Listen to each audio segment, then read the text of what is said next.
Perkenalkan, nama saya Maria Rahayu Burgurning dengan NPM 19110070 dari grup B, Stambuk 2019 dari Prodi Bahasa dan Sastra Indonesia. Terima kasih.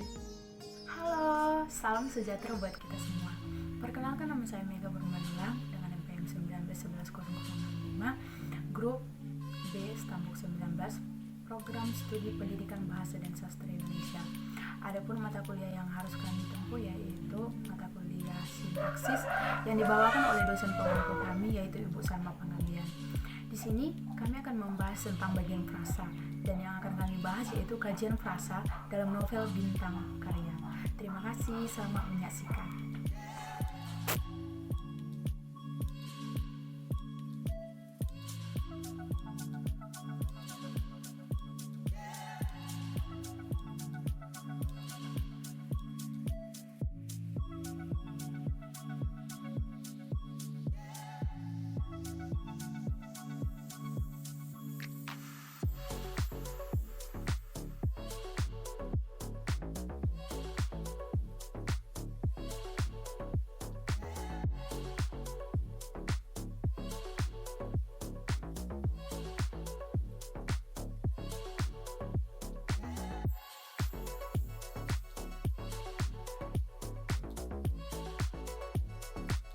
Karya sastra diciptakan oleh pengarang untuk dipahami dan dinikmati oleh pembaca pada khususnya dan oleh masyarakat pada umumnya.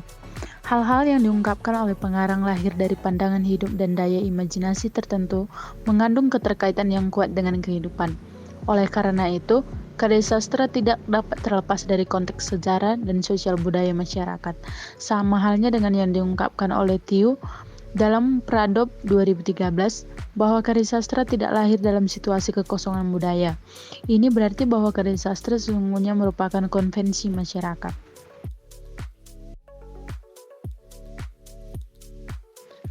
Sintaksis adalah cabang linguistik yang membahas struktur internal kalimat.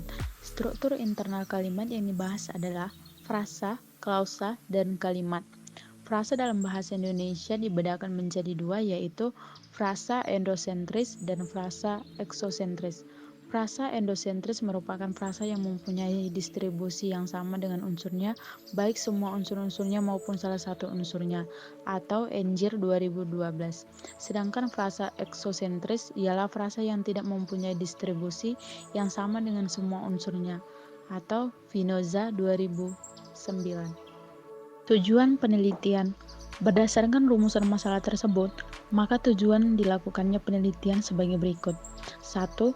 Untuk mengetahui bentuk frasa endosentris dan eksosentris pada novel Bintang Karya Trelie. Manfaat penelitian. Dari hasil penelitian, maka diharapkan dapat memberikan manfaat teoritis sebagai berikut. A. Secara teoritis, hasil penelitian ini diharapkan memberikan sumbangan perkembangan ilmu sastra, khususnya dalam kajian sosiologi sastra. B. Hasil penelitian ini dapat menambah ilmu pengetahuan mengenai kebahasaan dalam bidang sintaksis, terutama yang membahas tentang frasa. C.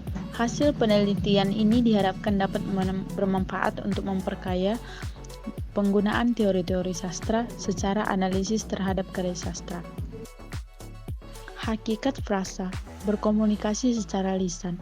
Pembicara harus mahir mengintonasikan kalimat dengan tepat agar yang dimaksud tercapai sasarannya. Begitu pula berkomunikasi secara tertulis, penguasa satuan bentuk kata akan menghasilkan penggunaan kata dan morfem yang tepat.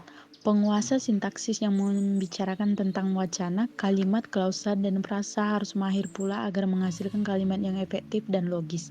Dalam bahasa Indonesia, istilah frasa diserap dari kata frase. Frasa merupakan satuan sintaksis yang paling kecil, biasanya dibangun oleh konstruksi yang lebih dari dua kata. Namun dalam satu kesatuan gabungan dua kata atau lebih, itulah yang menjadi unsur pembentuk frasa dalam bahasa Indonesia. Dua kata atau lebih yang membentuk frasa, masing-masing kata mempertahankan makna kata dasarnya. Sementara gabungan kedua kata tersebut menunjukkan relasi tertentu. Frasa dapat diklasifikasi berdasarkan kriteria berikut, yakni hubungan unsur dalam struktur dan jenis kata yang menjadi unsur intinya. Ciri-ciri frasa dalam bahasa IKI 2012 yaitu sebagai berikut. A. Prasa merupakan satuan gramatikal. Satuan bentuk yang bermakna, yang dapat berdiri sendiri, berada pada tataran di atas kata dan di bawah klausa. B. Pada umumnya terdiri atas dua kata atau lebih dari dua kata. Dalam hal ini unsur-unsur frasa berupa kata atau minimal salah satunya berupa klitika dan bukan morfem-morfem terikat karena jika salah satunya berupa morfem terikat. C. Frasa merupakan konstruksi mempredikatif, artinya hubungan antara unsur yang membentuk frasa tidak berstruktur SP atau berstruktur PO. D. Ada kecenderungan urutan kata dalam frasa bersifat kaku sehingga apabila posisi dipindah, frasa itu akan berpindah secara utuh dengan aturan kata yang tetap.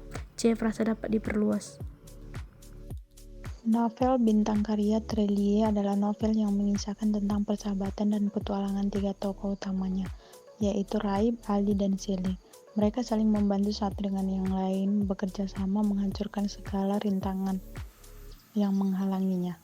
Dalam penelitian ini, penulis hanya meneliti dan membahas tentang penggunaan frasa berdasarkan distribusinya, yaitu frasa endosentris dan frasa eksosentris.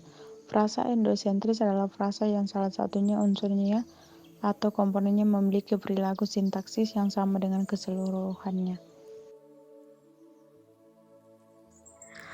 Artinya, salah satu komponennya itu dapat menggantikan kedudukan keseluruhannya. Frasa endosentris masih dapat dipilah-pilih menjadi 3 kategori, yaitu frasa endosentris koordinatif, frasa endosentris atributif, dan frasa endosentris apositif.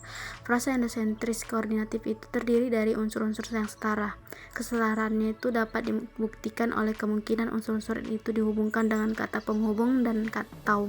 Frasa endosentris koordinatif dibagi menjadi frasa koordinatif nominal atau bertipe angka, verbal atau kata kerja, adjektival atau kata sifat, dan adverbial atau kata keterangan.